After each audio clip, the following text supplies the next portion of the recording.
Pichincha Universal, generando noticias. Una serie de reacciones que se han generado durante esta jornada tras la decisión de la Asamblea Nacional de archivar la tan polémica y cuestionada ley de crecimiento económico. Y para hablar de este tema, en la segunda entrega de Punto Noticias nos acompaña el economista Diego Borja, exministro de Economía. Economista Borja, buenas tardes. Gracias por estar aquí. ¿Cuál es su criterio respecto a la decisión del gobierno que ha anunciado ya que en un nuevo proyecto va a insistir en el tema de la autonomía del Banco Central? Por ejemplo, hay voces de analistas que dicen que esto recién empieza, que lo peor va a venir y que va a ser impuesto a la fuerza. ¿Cuál es su opinión? Bueno, en primer lugar, muchas gracias por la entrevista y un cordial saludo a todos los radioescuchas de Radio Pichincha Universal. Yo creo que ayer fue una jornada de buena noticia para el Ecuador, cuando, respondiendo a los criterios y a la presión ciudadana, la Asamblea Nacional, con una importante cantidad de votos, 70 votos, de distintas fuerzas políticas, decidieron negar el proyecto de ley que envió el Ejecutivo. Este proyecto de ley lo habíamos venido diciendo varias personas en esta misma estación. Yo dije en muchas ocasiones que era pernicioso, que era perverso, que era un proyecto que vulneraba la economía, las finanzas públicas, el sistema monetario, el sistema financiero, y que además era inconstitucional. En buena hora decidieron archivarlo. Que el gobierno intente nuevamente enviar un proyecto insistiendo en los mismos términos, creo que es una nueva tosudez del gobierno. Debería reconocer que ayer tuvo un revés político de magnitud. El gobierno de Moreno ayer recibió una negativa de incluso gente que ha venido siendo su aliada política en la Asamblea, y el no reconocer que ni siquiera sus aliados, incluso gente de su propia bancada, están en contra de esta ley y de su contenido, en el tema tributario, en el tema monetario, en el tema de las reglas macrofiscales y en otros puntos más, y volver a insistir en lo mismo, creo que es una nueva tosudez.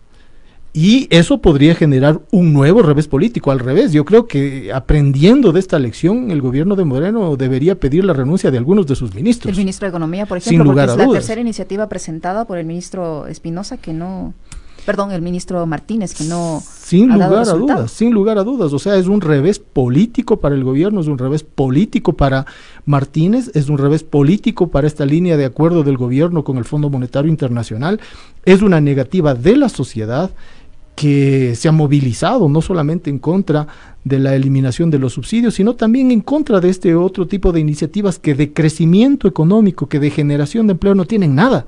Es más, habíamos señalado aquí en esta misma radio que se podría decir que es una publicidad engañosa el título de esa proyecto de ley, porque no responde a las necesidades del país. Es un calco y copia de lo que el Fondo Monetario Internacional le está obligando al Ecuador a instrumentar. Si es cuestión de mirarlo, cuando uno observa el acuerdo con el Fondo Monetario en inglés, porque ni siquiera han tenido la decencia de ponerlo en español en su totalidad, se ve con claridad.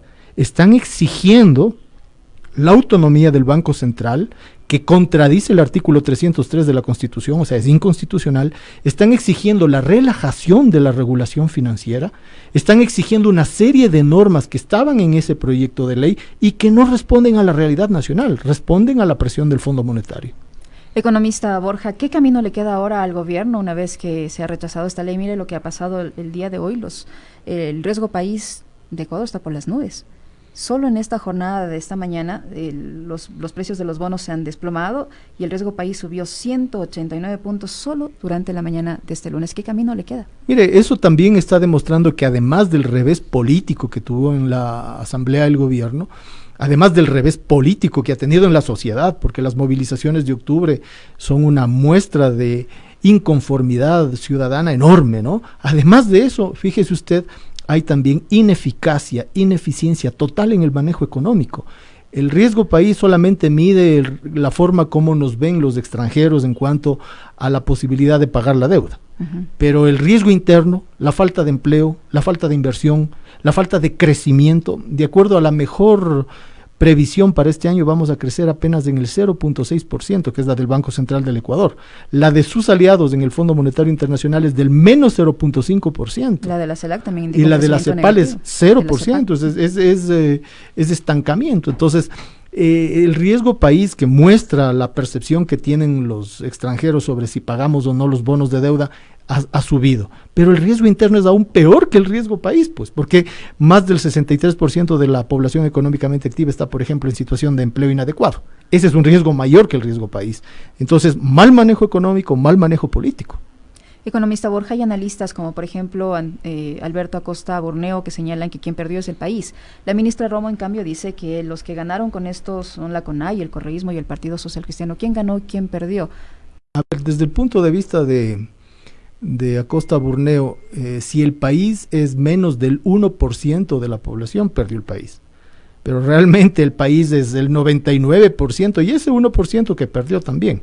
Pero aquí los que ganaron fueron la mayoría de los ecuatorianos, porque era una ley que iba a vulnerar la economía, el sistema financiero, el sistema fiscal, incluso ni siquiera resolvía los problemas fiscales. Entonces, creo que hay una percepción totalmente restringida, por decirlo menos, de este analista al señalar que el país es del 1%. Perdieron el 1% de los ecuatorianos, o quizá menos, de los ecuatorianos más adinerados, de los que menos impuestos pagan en relación a su patrimonio, en relación a sus ventas, en relación a sus ganancias. Ellos perdieron, pero el país no perdió.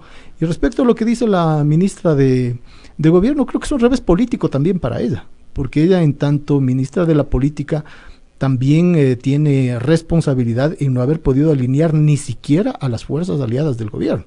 Entonces, de este momento señalar que ganaron otras bancadas, pues es simplemente lavarse las manos, cuando debería tomar una responsabilidad sobre el hecho de que perdió su capacidad de operativización política de un proyecto inadecuado, pero que lo envió el gobierno a la Asamblea y ni siquiera pudo obtener, ya digo, la votación de sus propios aliados. Analistas como Jaime Carrera y el propio Alberto Acosta Borneo señalan que el único camino que le resta ahora al gobierno es más endeudamiento. ¿Es así? Bueno, desde el principio hemos señalado acá que la línea de política económica del gobierno es inadecuada.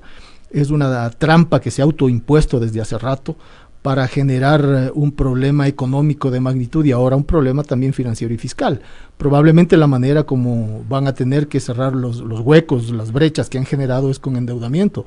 Pero recordemos que también en el endeudamiento hay una gran cantidad de negocio. ¿Quiénes son los que compran los bonos del Estado? ¿Cómo se obtienen ese tipo de compras? ¿Qué significa cuando sube y baja los bonos? Hay ganancias también en ese procedimiento.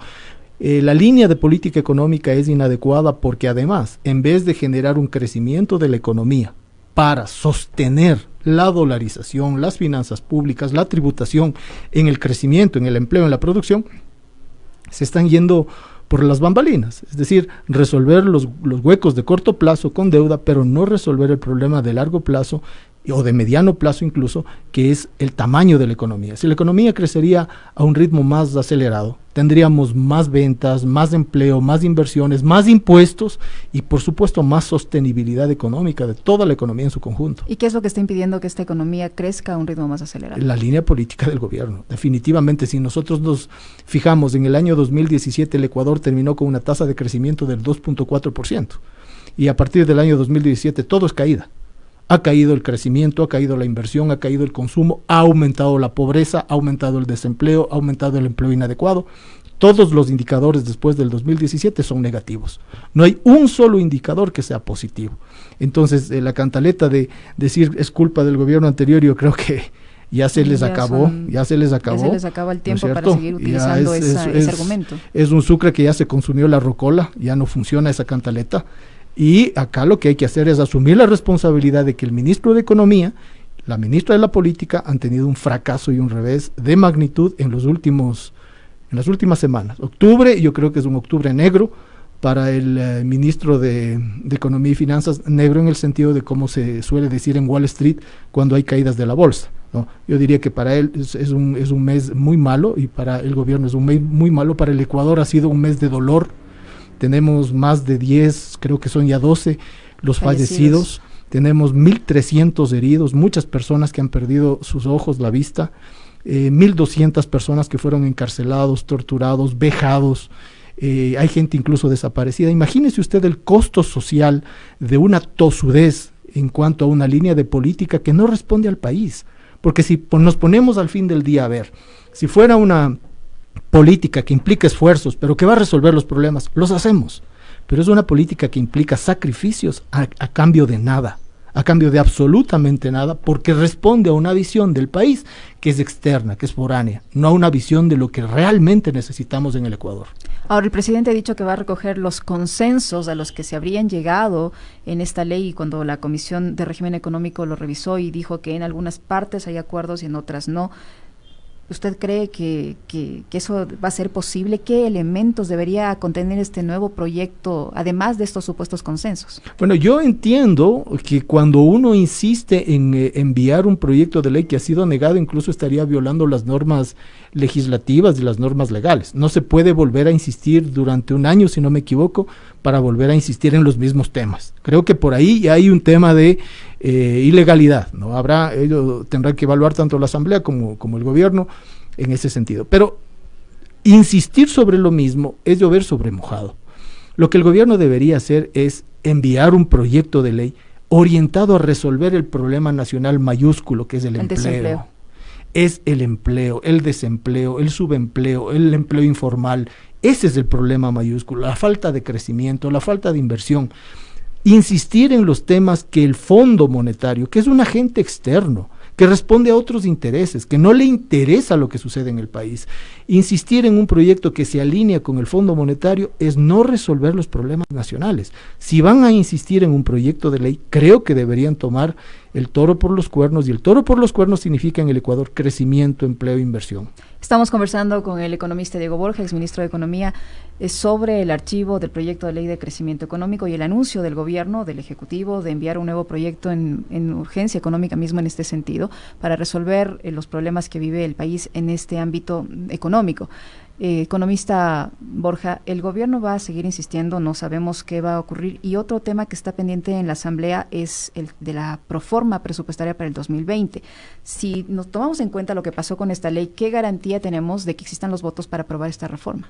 Bueno, creo que la proforma sí va a pasar, porque es un tema claro, que tenía algún vínculo con lo que estaban enviando como proyecto de ley, por ponerle uno. Uh-huh. En el proyecto de proforma presupuestaria se está planteando que se adquirirán $2,000 millones producto de la venta de los activos. De la CNT, sucretización. De la monetización que llaman, ¿no? Perdón, de la monetización de activos que llaman, pero que es una concesión o una venta de activos. Y que es una expectativa, que no es algo que está ya... Pero que están anunciándonos al Ecuador que lo que van a hacer es a vender los activos para resolver un problema de corto plazo en la proforma. Es como que usted venda la casa para pagar las cuentas de agua, luz y colegio de los niños. O sea, se deshace de un activo para un gasto corriente. Está en relación. Creo que ese tipo de cuestiones debería la Asamblea mirarlos, evidentemente corregirlos, porque si no nos están anunciando una pérdida de riqueza nacional para resolver un problema de corto plazo. Entonces creo que la proforma podría aprobarse y resolverse si es que hay una visión como la que han tenido los asambleístas para rechazar esta ley, con una visión positiva de armar una proforma sustentable, una proforma que sea, digamos, consecuente con las necesidades del país. A ratos parecería que es una manera del manejo económico extremadamente improvisada, extremadamente poco profesional. Cuando uno leía los documentos técnicos que acompañaron este proyecto de reforma económica urgente, era como unas chambonadas, ¿no? O sea, no parece que fuera hecho por profesionales, como que fuera hecho al apuro para responder rápidamente a una presión de afuera. Entonces, creo que esa línea de manejo económico la estamos sufriendo, y sería bueno que, si no es por iniciativa propia desde el Ejecutivo, la Asamblea contribuya a poner en orden a los funcionarios del Ejecutivo que están manejando la economía. ¿Cree que todavía hay tiempo para eso? Bueno, necesariamente hay todavía un año más, ¿no? Entonces, en un año más se puede seguir haciendo destrucciones de magnitud. Entonces, creo que corresponde ponerse serios. Ahora, ¿cree que por este resultado el Fondo Monetario Internacional detenga la entrega de sus desembolsos? Mire, el tema con el Fondo Monetario al final del día ni siquiera es económico. Si usted se pone a ver, son 4.200 millones de dólares en 3 años. En 3 años, ni siquiera en un año. Entonces no es un tema económico. De hecho, ahí la relación con el fondo es un tema político, en el cual lo que se quiere es tener un aval de este organismo internacional para ponerle una camisa de fuerza al Ecuador en términos de crecimiento y en términos de inversión, y también para generar gigantescas ganancias para la porción minoritaria de ecuatorianos que se benefician, por ejemplo, con la emisión de deuda, y para las empresas extranjeras, porque buena parte incluso del financiamiento externo ni siquiera entraría al Ecuador. Está estipulado en los propios acuerdos que buena parte de eso se orientaría, por ejemplo, a pagar la pérdida en los arbitrajes internacionales que ha tenido el país. Entonces, ni siquiera es un tema financiero, o sea, no económico. Claro, si pudieran hacer una modificación tributaria para evitar más elusión y más evasión, que el mismo SRI calcula en varios millones de dólares, varios miles de millones en realidad, podría resolverse sin tener que acudir ni al fondo ni a otros organismos para endeudamiento. Entonces creo que hay espacios todavía, pero que no están siendo utilizados porque hay un juego de intereses perversos donde los grupos de poder están conduciendo el manejo económico en el Ecuador. Le queremos agradecer, economista Diego Borja, por su presencia en nuestros estudios, el exministro de Economía Diego Borja, aquí en la segunda entrega de Punto Noticias a través de Pichincha Universal. Pichincha Universal. Aquí se escuchan bien las noticias.